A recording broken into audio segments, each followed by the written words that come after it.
내 아들아, 내가 만일 이웃을 위하여 담보하며 타인을 위하여 보증하였으면 내 입의 말로 내가 얽혔으며 내 입의 말로 인하여 잡히게 되었느니라. 내 아들아, 내가 내 이웃의 손에 빠졌은즉 이같이 하라. 너는 곧 가서 겸손히 내 이웃에게 간구하여 스스로 구원하되 내 눈을 잠들게 하지 말며 눈꺼풀을 감기게 하지 말고, 노루가 사냥꾼의 손에서 벗어나는 것 같이 새가 그물 치는 자의 손에서 벗어나는 것 같이 스스로 구원하라. 게으른 자여, 개미에게 가서 그가 하는 것을 보고 지혜를 얻으라. 개미는 두령도 없고 감독자도 없고 통치자도 없으되 먹을 것을 여름 동안에 예비하며 추수 때의 양식을 모으느니라.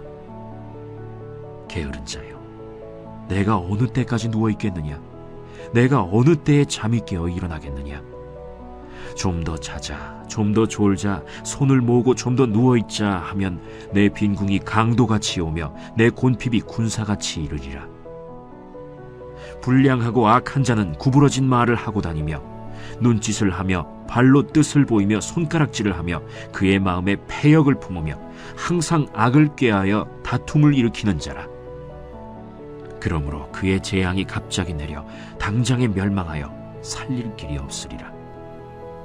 여호와께서 미워하시는 것, 곧 그의 마음에 싫어하시는 것이 17가지니 곧 교만한 눈과 거짓된 혀와 무죄한 자의 피를 흘리는 손과 악한 계교를 꾀하는 마음과 빨리 악으로 달려가는 발과 거짓을 말하는 망령된 증인과 및 형제 사이를 이간하는 자이니라. 오늘 말씀 잠언서 6장 1절로 5절까지의 말씀으로 함께 말씀 나누도록 하겠습니다. 하나님의 말씀은 살았고 운동력이 있어 자의 날선 검보다도 예리하다라고 말씀하십니다. 오늘도 그 말씀이 우리의 삶을 온전히 조명해 주시며 이끌어 가시기를 소망합니다. 내가 사는 인생이 아닌 말씀이 사는 인생으로서, 그것은 결국 예수 그리스도가 나의 삶을 통해 드러나는 그런 삶이 되시기를 축원드립니다. 잠언의 말씀을 함께 보고 계십니다. 잠언은 온갖 격언들과 지혜의 말씀들로 가득한 보고다라고 할 수가 있습니다. 이 잠언서의 말씀을 통해서 근본적으로 여호와를 경외하는 것의 중요성을 우리는 보았습니다. 여호와를 경외한다라는 것은 무엇입니까? 단순한 공포심에 의해서 두렵고 떤다라는 의미가 아닙니다. 경외는 바로 존경하는 마음에서 갖는 두려움을 뜻하는 것이 바로 경외함이다라는 것이죠. 하나님을 경외한다는 것은 삶의 모든 영역에서 하나님의 절대 주권을 인정하는 가운데 하나님을 전적으로 믿고 의지하며 순종하는 삶의 자세를 말해주고 있다라는 것입니다. 이것이 지혜의 출발 지점이다라는 것입니다. 진정한 지혜는 바로 이것에서부터 시작이 된다라는 것이죠. 하나님 없는 지혜는 헛된 지혜입니다. 우리 똑똑하다라는 말할 때 이 헛똑똑이라는 말도 또 함께 있지 않습니까? 바로 이런 것과 마찬가지일 것입니다. 우리는 하나님의 말씀을 통한 이 땅을 살아가는 지혜 또한 분명하게 얻을 수 있게 됩니다. 어제 5장 말씀부터 이제 실질적인 우리 삶에서 있어서 실질적인 그런 지혜의 말씀들을 나누고 있습니다. 어제는 음란한 여인에 대해서 나왔었고, 또 부부 사이의 관계에 대해서 우리 함께 보아왔습니다. 오늘도 또 내 아들아 라고 하면서 오늘의 말씀도 시작이 되는 것을 봅니다. 이 짧은 말씀 가운데 내 아들아 라고 1절과 3절에 반복적으로 그 아들을 향한 그 아비의 심정에 따뜻한 그 마음, 충고의 마음들이 담겨져 있는 것을 보게 되죠. 오늘 읽은 말씀에서는 이제 우리 삶에서는 뗄래야 뗄 수 없는 정말 중요한 요소 중에 하나인 물질적인 부분에 대해서 알려주고 있는 것을 보게 됩니다. 인생에 참 많은 시험과 걸림돌이 때로는 되는 부분이 이 성적인 부분과 이 물질적인 부분이질 않겠습니까? 오늘도 참 이 중요한 부분이다라고 볼 수가 있습니다. 1절에 보니 내 아들아 네가 만일 이웃을 위하여 담보하며 타인을 위하여 보증하였으며 라고 하며 시작합니다. 내 이웃을 위해 타인을 위해 담보나 보증을 하였으며 라고 시작합니다. 담보나 보증에 대해서는 참 이 말이 많은 부분이지는 않습니까?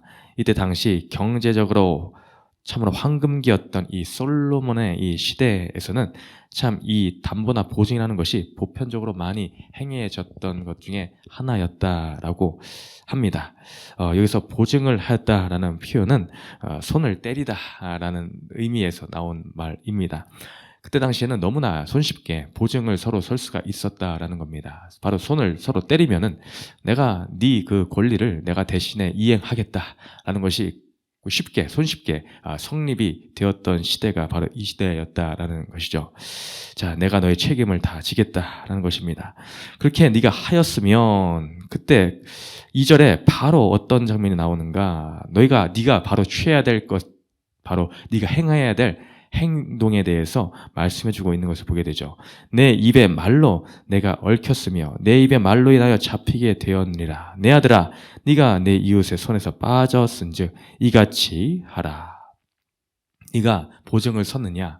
그럼 너는 참 안타까운 일, 참 해서는 안 될 일을 네가 한 것이다. 네가 너의 입의 말로 얽혔다. 네 입의 말로 잡히게 되었다라고 합니다. 그러며 빨리 그 모든 행동을 돌이키게끔 촉구하는 모습을 보게 됩니다. 2절에서 내 입의 말이라고 2번이나 반복하여서 강조하고 있는 것을 보게 됩니다. 네가 보증 쓴 것은 너의 입으로 스스로 너의 입으로 얽어맨 것이다. 내 입으로 스스로 잡히게 된 것이다 라는 것입니다. 보증으로 인해서 뭔가 이 올무에 잡히는 것을 표현하고 있는 것이죠. 덫에 걸린 것, 그물에 걸린 것과 같은 그런 형국에 처하고 말았다라는 것을 알려주고 있습니다. 그것이 어디서 출발했는가? 너의 입의 말로부터 출발이 되었다라는 것입니다. 여기서는 우리 인생 가운데서 경솔하고 성급한 담보 행위에 대한 이 피해에 대해서 알려주고 있습니다. 참 이 인생을 살면서 돈이 참 문제가 되는 경우가 많이 있습니다. 그 금액이 크고 작고를 떠나서 내가 경솔하게 판단함으로 말미암아 생기게 되는 그런 폐해가 드러나게 되고 있더라라는 것이죠. 참 이 돈 앞에서 지혜롭지 못한 경우가 있습니다. 다른 부분에 있어서는 이게 참 지혜롭게 잘 하는 것 같은데도 이 경제적인 문제나 이 물질적인 부분에 있어서는 이게 뭔가 어리석게 행동할 때가 있지를 않습니까? 경제관념이라고도 소위 많이 말을 하는데 이것이 자신의 생각과 다르게 움직이더라라는 것입니다. 이것은 크리스찬에게도 마찬가지일 것입니다. 교회 안에서도 일어날 수 있는 문제더라라는 것입니다.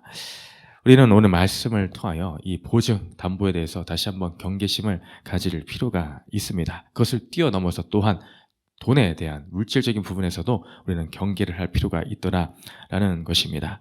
이 사람들이 많이 자신을 하고 자만을 하며 또한 허세와 과시와 생색을 내기 쉬운 부분 중에 하나가 이 돈입니다.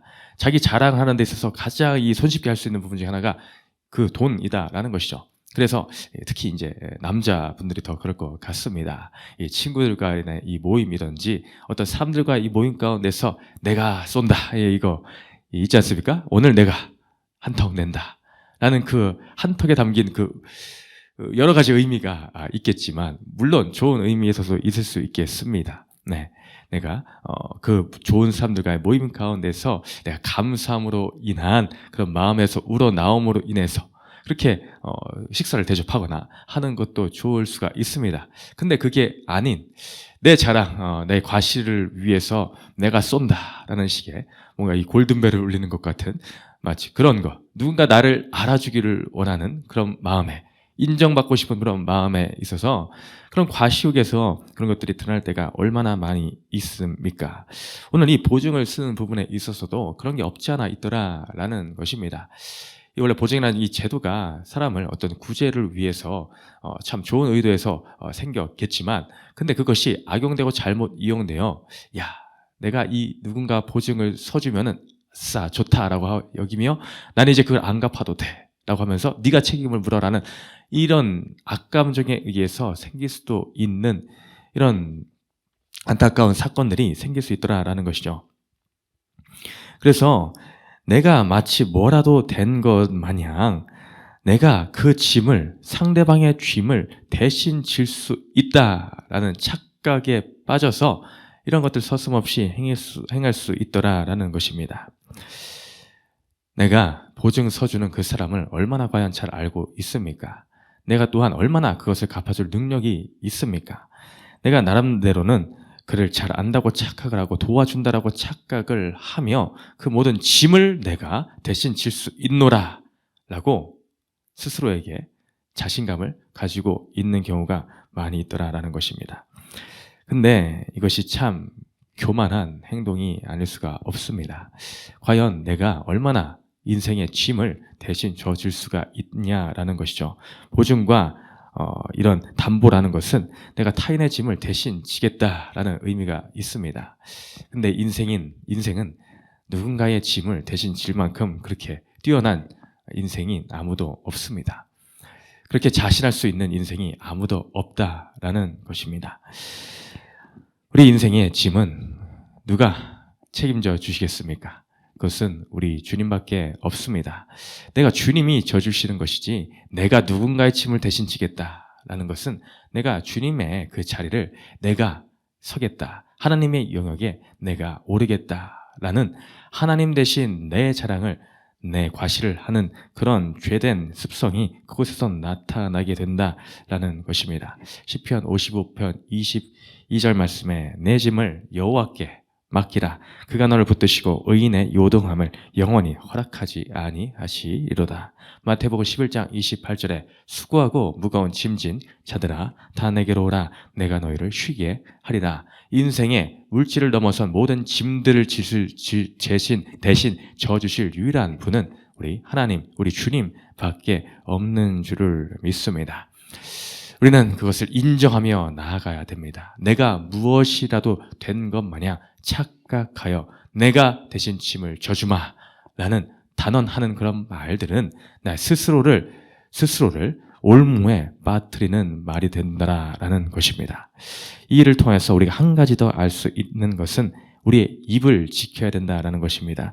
오늘 2절에서 내 입의 말로라고 두 번이나 나오며 이 말에 대한 중요성, 조심해야 될 것을 말씀해 주고 있습니다. 말 한 마리에 천냥빚을 갚는다는 말도 있듯이 이 입술의 말 하나가 나를 살릴 수도 나를 죽일 수도 있는 결과를 초래하더라 라는 것이죠.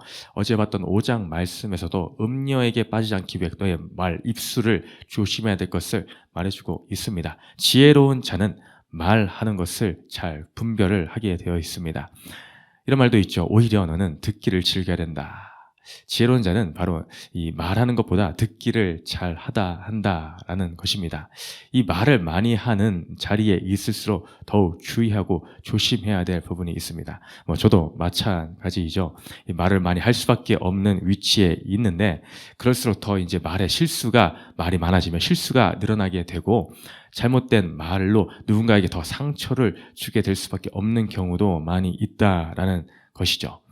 오히려 입을 다물므로 오히려 귀를 열므로 상대를 살릴 수가 있다라는 것입니다.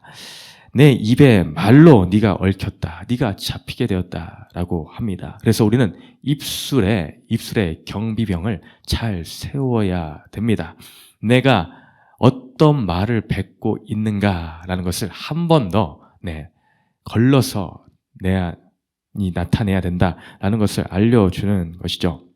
야고보서 3장에 그 입술에 대해서 그 중요성에 대해서 구체적으로 말하는 것을 보게 됩니다. 우리가 다 실수가 많으니 만일 말에 실수가 없는 자라면 곧 온전한 사람이라 능히 온 몸도 굴레 씌우리라. 우리가 말들의 입에 재갈 물리는 것은 우리에게 순종하게 하려고 그 온몸을 제어하는 것이라. 또 배를 보라. 그렇게 크고 광풍에 밀려가는 것들을 지극히 작은 키로서 사공의 뜻대로 운행하나니 이와 같이 혀도 작은 지치로되 큰 것을 자랑하도다. 보라, 얼마나 작은 불이 얼마나 많은 나무를 태우는가. 혀는 곧 불이요 불의의 세계라. 혀는 우리 지체 중에서 온몸을 더럽히고 삶의 수레바퀴를 불사르나니 그 사르는 것이 지옥불에서 나느니라. 혀는 능히 길들일 사람이 없나니 쉬지 아니하는 악이요 죽이는 독이 가득한 것이라. 이처럼 혀 또는 입술은 너무나 때로는 위험하게 작용할 수가 있습니다. 그것이 관리가 잘 되지 않는다면 사람을 죽이는 일, 또한 나 자신을 죽이는 데까지 몰아넣을 수 있더라라는 것입니다. 우리는 어떤 말을 오늘 뱉고 있습니까? 내 입술의 파수꾼을 온전히 잘 세워서 관리 감독을 잘 하고 있느냐라는 것입니다. 오늘 지혜자는 이런 말씀을 통해 알려주고 있습니다. 내 입의 말로 네가 공경에 처하게 되었다. 지혜로운 자는 말하는 것조차도 함부로 하지를 않는다라는 것입니다. 오늘 나는 사람을 죽이는 말, 내 자신까지도 죽이는 말을 하고 있는지, 아니면 사람을 살리고 세워주는 말, 복된 말, 믿음의 메시지를, 하나님의 말씀을 전달해주고 있는지를 되돌아봐야 될 줄 믿습니다. 이로 인해서 우리는 물질 세계, 물질관까지도 온전히 주님 앞에 구별되고 분별되고 걸러져서 정말 거룩한 자로 하나님이 기뻐하시는 자들로서 오늘 하루의 삶이 그렇게 나아가시기를 주님의 이름으로 축원드립니다. 첫 번째 질문 함께 읽고 마치겠습니다. 시작. 자신을 과신하여 경솔히 담보와 보증을 섰다가 그 대가를 치른 적이 있습니까?